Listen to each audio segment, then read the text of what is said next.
तो आप सभी कैसे हैं। उम्मीद करता हूं आप सभी बहुत ही अच्छे होंगे। आज की इस वीडियो में हम पढ़ेंगे क्लास 9th जो हमारा पहला नंबर चैप्टर है संख्या पद्धति, उसका प्रश्नावली नंबर 3.1। हेलो दोस्तों, आप सभी कैसे हैं। उम्मीद करता हूं आप सभी बहुत ही अच्छे होंगे।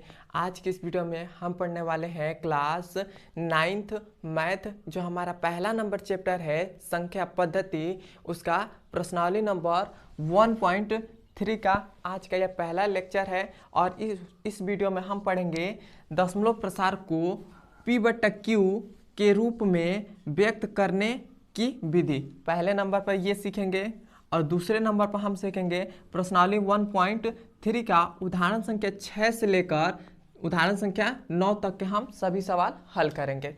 आइए हम सबसे पहले तो सीखते हैं दशमलव प्रसार को P/Q के रूप में कैसे व्यक्त करते हैं। तो हमने यहाँ पर लिखा है दशमलव प्रसार को P/Q के रूप में व्यक्त करने की विधि। हमने यहाँ पर 3 एग्जाम्पल लिए हैं। ये हमारा दशमलव प्रसार के रूप में व्यक्त है, ये तीनों एग्जाम्पल। तब हम इसे P/Q के रूप में कैसे हम व्यक्त करेंगे। तो सबसे पहले तो हम क्या करेंगे, ये हमारे पास दिया है, क्या दिया है 0.5 दिया है, ये हमारे पास दशमलव प्रसार दिया है। अब हम क्या करेंगे, इसे हम इसके बट्टा में किसी भी संख्या के बट्टा में हम 1 लिख सकते हैं, तो इसके भी बट्टा में हम 1 लिख दिए। उसके बाद क्या करते हैं, अब हम इसे हम जब दशमलव को हम हटाते हैं, दशमलव को हम जब हटाकर यहाँ पर हम दशमलव लगाते हैं तो नीचे एक 0 बढ़ जाता है। जितने जहाँ से हम जैसे यहाँ पर मान लेते हैं, यहाँ पर 0.523 है, तो इस दशमलव को हम हटाकर यहाँ पर रखेंगे तो नीचे हमें एक 0 बढ़ा देना पड़ेगा। यदि हम यहाँ पर रखते हैं दशमलव सीधे यहाँ से लेकर यहाँ से उठाकर हम यहाँ पर रख देते हैं तो 2 0 हमें बढ़ाना पड़ेगा। उसी प्रकार हम दशमलव को यहाँ से उठाकर हमने यहाँ पर रख दिया तो एक नीचे 0 बढ़ा दिया। जितने अंक के बाद दशमलव लगाते हैं उतना हमें 0 बढ़ाना पड़ेगा। तो हमने यहाँ पर यहाँ से दशमलव उठाकर यहाँ पर रख दिया तो हमारे पास नीचे एक 0 बढ़ गया। यदि ये एग्जाम्पल ऐसा दिया होता है तो हम यहाँ से उठाकर दशमलव उठाकर हम यहाँ पर रखते तो हमें 2 0 लगाना पड़ता। तो ये इतना समझ गया। अब हमने दशमलव को उठाकर यहाँ पर हमने लगा दिया, दशमलव यहाँ था तब हमने यहाँ पर लगा दिया, तो यह हमारे पास क्या आ गया। अब हमारे पास दशमलव यहाँ पहले था, अब हमारे पास यहाँ आ गया, तो यह हमारे पास क्या बचेगा 5 और बट्टा में हो जाएगा 10।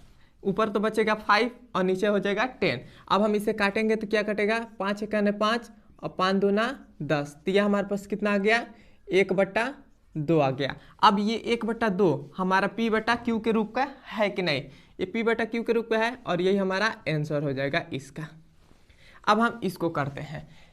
अब हमारे पास इसको है तो यहाँ पर हम लिख लेते हैं। पहले ये हमारे पास है 0.15, ये हमारे पास है, तो हम पहले तो क्या करेंगे, इसके बट्टा में हम 1 लिख देंगे, 1 लिखेंगे। अब यहाँ पर देखिए इस दशमलव को उठाकर अब हम यहाँ पर लगा देंगे, इस दशमलव को उठाकर हम यहाँ पर लगाएंगे तो कितने अंक बाद लगाए हैं, 1 2 अंक बाद लगाए हैं, तो यहाँ पर नीचे हम 2 0 बढ़ा लेंगे, 2 0 बढ़ा लिए। अब हमारे पास क्या गया, अब हमने यहाँ से उठाकर यहाँ पर रख दिया, नीचे 2 0 बढ़ गया, तो ऊपर क्या बचा, ऊपर बचा 15 और बट्टा में क्या हो गया 100 आ गया, 100 आ गया और ये हमारा आंसर हो जाएगा। अब हम इसको करते हैं। अब हम इसको करेंगे तब हम यहाँ पर भी हम उसको पहले लिख लेते हैं। ये हमारे पास है 1.32, ये हमारे पास है, तो इसके बट्टे में हम पहले तो 1 लगाएंगे, 1 लगा दिए। अब हम इस दशमलव को उठाकर सबसे लास्ट में रखेंगे, मतलब यहाँ पर हम रखेंगे। तो जब हम दशमलव को उठाकर यहाँ पर रखेंगे तो हमने कितने अंक बाद दशमलव इधर किया, 2 अंक बाद किया, 2 अंक बाद किया तो 2 यहाँ पर 0 हो जाएगा, 0 हो गया। अब ऊपर क्या बचा, यहाँ पर यहाँ पर 1 था, इस दशमलव को यहाँ पर लग दिया तो ये हमारे पास कितना हो गया 132 हो गया, तो ये हो गया 132 और नीचे हमारे पास क्या बचेगा 100 बचेगा। अब हम इसे काटेंगे तो ये देखिए 2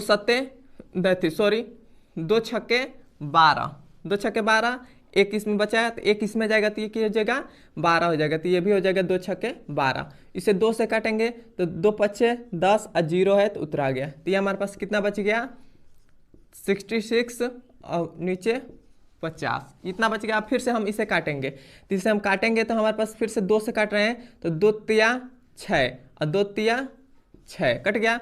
अब हम इसे काटेंगे तो 2 चौक 2 दूना 4, एक बचा, एक इसमें गया तो ये हो जाएगा 2 पच्चे 10, ये भी कट गया। अब हमें फिर से यहाँ पर क्या बचा 33 बटा में 25। अब हमारे पास 33 बटा 25 है, ये नहीं कटेगा और ये हमारे पास आंसर हो जाएगा। अब हमने यहाँ पर दशमलव प्रसार को P बटा Q के रूप में व्यक्त करना हम सीख लिए हैं। अब हम चलते हैं इसके उदाहरण संख्या 6 पर।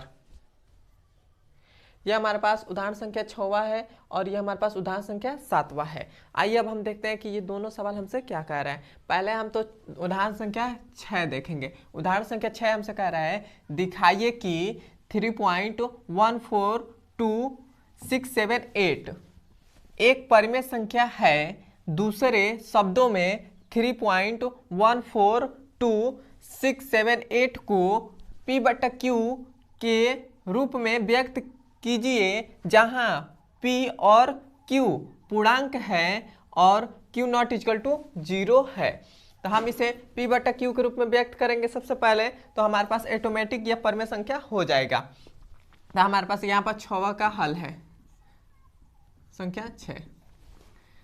तो हम यहाँ पर सबसे पहले तो हमें जो दिया है दशमलव प्रसार उसे लिख लेते हैं। तो ये हमारे पास है 3.142678, यह हमारे पास दशमलव प्रसार दिया गया है। इसे हमें P बटा Q के रूप में व्यक्त करना है। तो हम P बटा Q के रूप में व्यक्त कैसे करते हैं, सबसे पहले तो किसी भी संख्या के बटा में हम 1 लगा सकते हैं।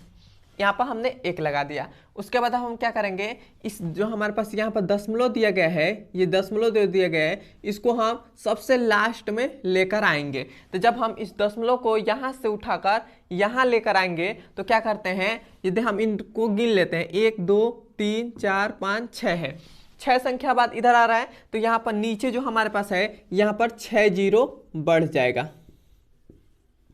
6 यह हमारे पास 6 जीरो बढ़ गया। तो यह हमारे पास क्या आ गया, यह हमारे पास आ गया 3142678 और नीचे क्या आ गया 1 और 6 जीरो आ गया। अब इसे आप कटा पिटा कर करेंगे तो और छोटा आंसर आ जाएगा। इसको कटाने में बहुत ही ज़्यादा मतलब थोड़ा लंबा पड़ेगा और उतना आपके हमारे पास टाइम नहीं है कि आपको एक एक सॉल्व मतलब रियल से कराऊं। इसे आप कटा पिटा कर हल कर लीजिएगा। अब हम 7वें नंबर को हल करते हैं। 7वां नंबर हमारा सवाल कह रहा है दिखाइए कि 0.333 डॉट डॉट मतलब अनंत तक इक्वल टू में 0.3 उसके ऊपर बार है। इसका मतलब क्या होता है 0.3 के ऊपर बार।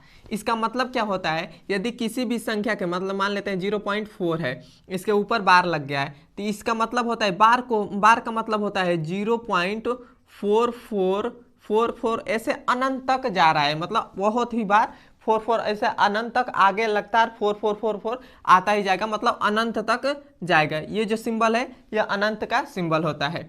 तो उसी प्रकार हमें यहाँ पर दे दिया गया है 0.3 के ऊपर बार। तो ये हमारे पास क्या है 0.3333 ऐसे अनंत तक ये जा रहा है। तो इसका मतलब ये जो हमारे पास दिया है ये दोनों मतलब सेम ही है, तो इसमें आप कंफ्यूज मत होइएगा। ये हो गया, कह रहा है कि 0.3 के ऊपर बार को P बट्टा Q के रूप में व्यक्त किया जा सकता है जहां P और Q पूर्णांक है और Q नॉट इक्वल टू 0, मतलब Q 0 के बराबर नहीं हो सकता है। तो हम इसे कैसे हल करेंगे, अभी तो हमने यहाँ पर केवल हमें एक दो मतलब ऐसे मतलब हमें नियत एक संख्या दिए गए थे, उसको हम P बटा Q के रूप में ऐसे व्यक्त कर सकते हैं। लेकिन हमें अब अनंत तक की संख्या दे देगी तो उसे हम P बटा Q के रूप में कैसे व्यक्त करेंगे, तो हम उसे पहले मानेंगे। तो यहाँ पर हमारा हल होता है, हल किसका 7वें का। तो हम उसे पहले यहाँ पे लिखेंगे माना x बराबर क्या हो जाएगा हमारा, ये जो हमारे पास संख्या दी गई है इसे जिसे हमें P बटा Q के रूप में व्यक्त करना है, तो उसको हम मान लेंगे कि x बराबर ये है। तो यहाँ पर हो जाएगा x बराबर 0.333 ऐसे डॉट डॉट अनंत तक है। ये हो गया, हमने मान लिया कि ये x बराबर 0.33 अनंत तक है। इतना हो गया। अब हम क्या करेंगे, इन दोनों पक्षों में 10 से गुणा करेंगे। अभी मैं आपको बताऊंगा कि 10 से हम क्यों गुणा कर रहे हैं। अभी आप आगे सवाल हम हल करेंगे तो उसमें अभी आपको मैं बताऊंगा। तो हम इन दोनों पक्षों में 10 से गुणा करेंगे। तो यहाँ पे लिखेंगे दोनों पक्षों में 10 से गुणा करने पर, दोनों पक्षों में 10 से गुणा करेंगे। तो हम इस x में 10 से गुणा करेंगे तो क्या हो जाएगा, 10x हो जाएगा। तो ये हमारे पास हो जाएगा 10x इक्वल टू, अब हम इसमें जब 10 से गुणा करेंगे 0.33 अनंत तक है, इसमें जब 10 से गुणा करेंगे तो ये जो हमारे पास दशमलव यहाँ पर है, ये दशमलव यहाँ उठकर यहाँ पर आ जाएगा। तो ये हमारे पास क्या हो जाएगा 3.333 ऐसे अनंत तक हो जाएगा। अब हम इसे सबसे पहले तो इसे मान लेते हैं समीकरण नंबर 1 है, इसे मान लेते हैं समीकरण नंबर 2 है। इसे हमने मान लिया। अब हम क्या करेंगे, समीकरण 2 में से, समीकरण ये 2 है, समीकरण 2 में से एक को हम घटा देंगे। तो यहाँ पे लिखेंगे समीकरण 2 में से एक को घटाने पर, समीकरण 2 में से एक को हम घटा देंगे। तो समीकरण हमारा 2 क्या है, ये है। तो हमारे पास क्या है, यह है 10x इक्वल टू में है 3.333 ऐसे अनंत तक है और हमारे पास समीकरण नंबर 1 क्या है, वह है x बराबर x इक्वल टू 0.333 ऐसे अनंत तक है। अब हमें इसे घटाना है, तो इसमें हम घटा देंगे तो यहाँ पर माइनस माइनस का चिन्ह हो जाएगा। जहाँ प्लस का चिन्ह रहता है वहाँ माइनस का हो जाता है, जहाँ माइनस का चिन्ह रहता है वहाँ प्लस का होता है। तो x के आगे किस चीज़ का साइन है, प्लस का साइन है, तो यहाँ पर माइनस हो जाएगा। 0 के आगे किस चीज़ का साइन है, प्लस का साइन है, तो यहाँ माइनस हो जाएगा। ये हो गया। अब हम 10x में से 9x घटाएंगे तो कितना बचेगा, सॉरी 10x में से 1x घटाएंगे तो हमारे पास कितना बचेगा, 9x बचेगा। तो यहाँ पर हो जाएगा 9x इक्वल टू, अब यहाँ पर देखिए दशमलव के बाद इधर हमारे पास पूरी संख्या क्या है, 3 अनंत तक जा रहा है, और नीचे भी दशमलव के बाद 3 अनंत तक जा रहा है। तो ये तो हमारे पास कट जाएगा, ये कट गया। और हमारे पास ये 3 में से 0 को घटाएंगे तो हमारे पास कितना बचेगा, 3 बचेगा। अब हम क्या करेंगे, इस जो हमारे पास 9 है इसको हम इक्वल टू के इधर भेजेंगे। तो ये हमारे पास क्या आ जाएगा, x बराबर आ जाएगा 3/9, ये आ गया। अब हम इसे काटेंगे, 3 × 3 3 3 का 9, तो ये हमारे पास x बराबर कितना आ गया, 1/3 आ गया। तो हम यहाँ पर लिख देंगे, ये हमारे पास किसको दशमलव प्रसार के रूप में, किसे p/q के रूप में व्यक्त किया, हमने इसे p/q के रूप में व्यक्त किया। तो यहाँ पर हम लिख देंगे 0, यहाँ पर हम लिख रहे हैं 0.333 ... को p/q के रूप में। तो p/q के रूप में कैसे आ गया, तो 1/3, और ये हमारे पास आंसर हो जाएगा।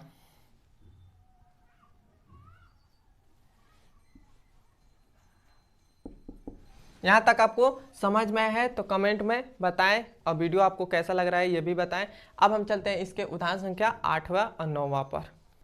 यह हमारे पास उदाहरण संख्या 8वां है। यह हमसे कह रहा है दिखाइए कि 1.27227 यहाँ पर डॉट है, डॉट इक्वल टू, फिर से दे दिए गए 1.27 के ऊपर बार को p/q के रूप में व्यक्त किया जा सकता है, जहां p और q पूर्णांक है और q नॉट इक्वल टू 0। तो हम इसे p/q के रूप में कैसे व्यक्त करेंगे, तो अभी हमने उदाहरण संख्या 7वां किया है। जब भी कोई संख्या अनंत तक दे दे तो उसे हम पहले मान लेते हैं। तो यहाँ हमारे पास, हम यहाँ पर हल में लिखेंगे, 8वें का हल है, पहले तो लिखेंगे मान लेंगे। जब भी कोई संख्या अनंत तक दशमलव प्रसार के रूप में अनंत वाली संख्या दे दे, मतलब अनंत तक है, तो उसे क्या करिए, पहले मान लीजिए कि x बराबर क्या है, ये है 1.2727 ... है। इसे हमने मान लिया। अब हम क्या करेंगे, अब हम इसमें 10 से गुणा करेंगे दोनों पक्षों में। तो यहाँ पर हम लिखेंगे दोनों दोनों पक्षों में 10 से गुणा करने पर, अब हम दोनों पक्षों में 10 से गुणा करेंगे, तो दोनों पक्षों में 10 से गुणा करेंगे तो ये हमारे पास क्या आ जाएगा 10x इक्वल टू, अब हमने इसमें 10 से x में 10 से गुणा किया तो 10x आ गया। अब हम इसमें 10 से गुणा करेंगे तो यह जो हमारे पास दशमलव यहाँ पर है वही उठकर यहाँ पर आ जाएगा, तो ये हो जाएगा 12.7272 ऐसे अनंत तक आ जाएगा। तो अब हम क्या करेंगे, अब हमारे पास देखेंगे, हम दूसरी बात देखेंगे हम कि ये हमारे पास ये दशमलव के बाद है क्या है 272727 के ऐसे अनंत तक जा रहा है, और इसके हम मान लेते हैं समीकरण नंबर 1 है, इसे मान लेते हैं समीकरण नंबर 2 है। अब हम इस भी दशमलव के बाद भी देखेंगे कि हमारे पास 2 7 है, तो इस दशमलव के बाद 2 7 आ रहा है कि नहीं आ रहा है, तो हम देखेंगे 2 7, तो यहाँ पर 7 2 7 2 आ रहा है, तो हम फिर से क्या करेंगे, फिर से हम 10 से गुणा करेंगे कि हमें दशमलव के बाद मतलब कोई भी दशमलव के बाद दोनों संख्या को, दशमलव के बाद जितनी भी इधर संख्या है इधर दोनों में हमें बराबर चाहिए, तो यहाँ पर हमारे पास दशमलव के बाद इधर कुछ 2 7 है और यहाँ पर दशमलव के बाद 7 2 है, तो हम फिर से उसमें 10 से गुणा करेंगे, तो हम समीकरण नंबर 2 में फिर से 10 से गुणा करेंगे, तो इसमें हम ये हमारा समीकरण नंबर 2 है, तो इसमें 2 से 10 से गुणा करेंगे, तो यहाँ पर हम लिख दे रहे हैं समीकरण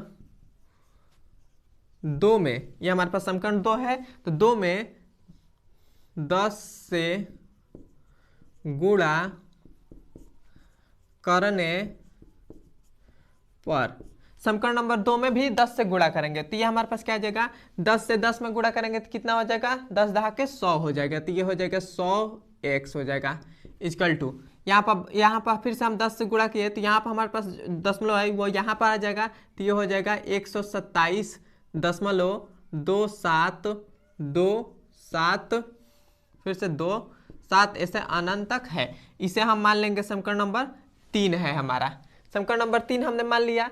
अब हमारे पास देखिए यह हमारे पास इन तीनों में देखेंगे कि दशमलव के बाद किसकी जो संख्या है वो समान है, तो समीकरण नंबर 2 में भी दशमलव के बाद 7 2 है 7 2, ये तो हमारे पास नहीं लेंगे, इसको हम नहीं लेंगे।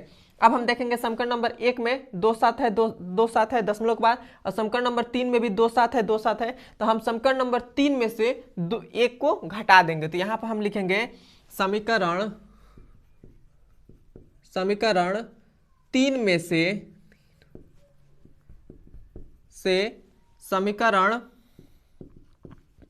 समीकरण 1 को घटाने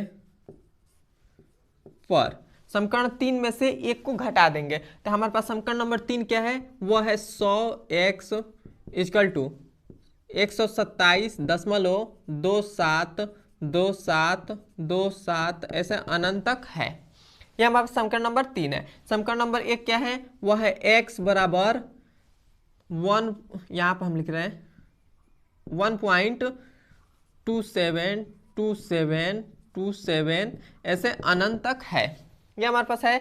अब हम इसे घटा देंगे, तो जब हम घटाएंगे तब हमारे पास क्या आ जाएगा, यहाँ पर माइनस हो जाएगा, यहाँ पर भी माइनस हो जाएगा।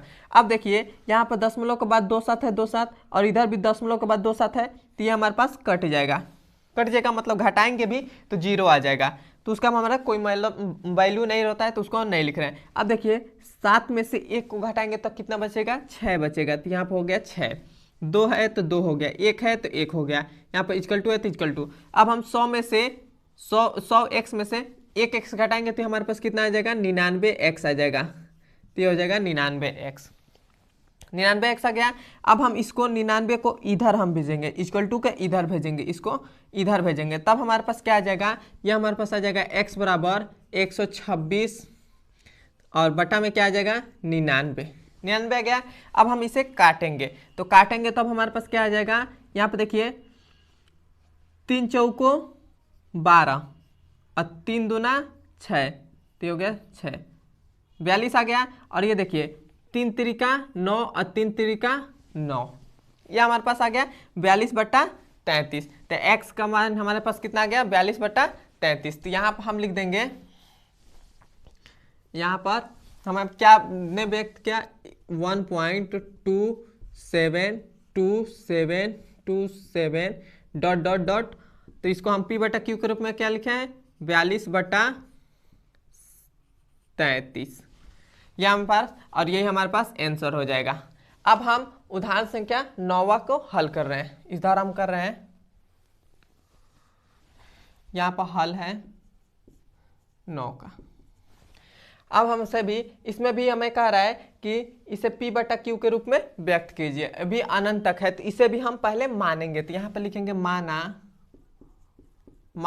x बराबर क्या, इसको हम मान लेंगे, जो हमें P बटा Q के रूप में व्यक्त करना है, इसे हमें व्यक्त करना है तो इसको हम मान लेंगे कि x बराबर ये है।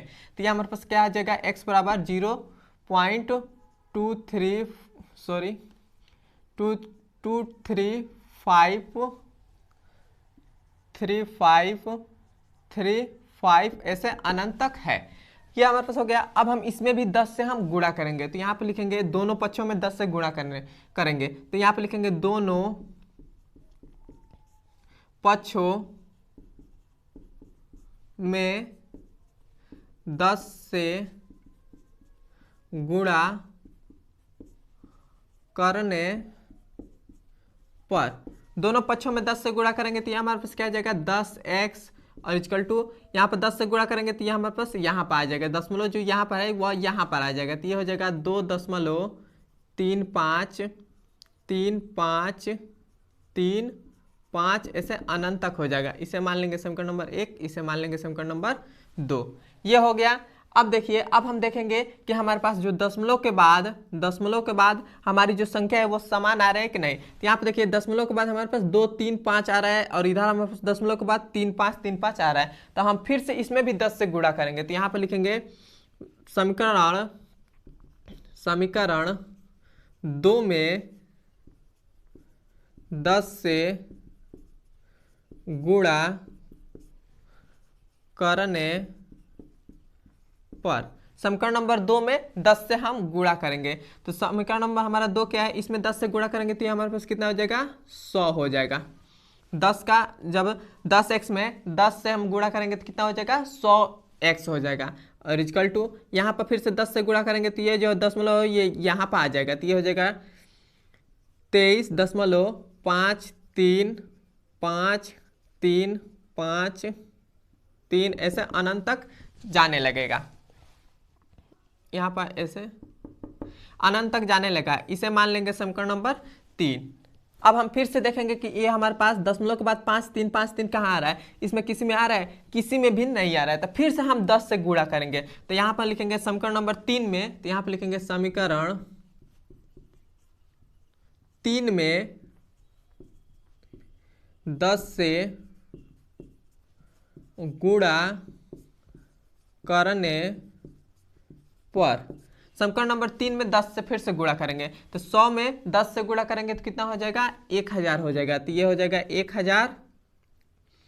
1000 और x है तो x हो गया, यहाँ पर हो जाएगा इक्वल टू, फिर से इसमें 10 से गुणा किए तो ये हमारे पास क्या आ जाएगा, दशमलव यहाँ पर है तो यहाँ पर हो जाएगा, तो ये हमारे पास हो जाएगा 235.35 ऐसे अनंत तक हो जाएगा। इसे मान लेंगे समीकरण नंबर 4। अब हम देखेंगे कि 3 5 हमारे किस संख्या दशमलव के बाद 3 5 3 5 किस में आ रहा है। तो यहाँ पे देखिए समीकरण नंबर 2 है, ये जो समीकरण नंबर 2 है इसमें दशमलव के बाद 3 5 3 5 अनंत तक आ रहा है। तो हम समीकरण नंबर 4 से समीकरण नंबर 2 को घटा देंगे, तो यहाँ पर हम लिखेंगे समीकरण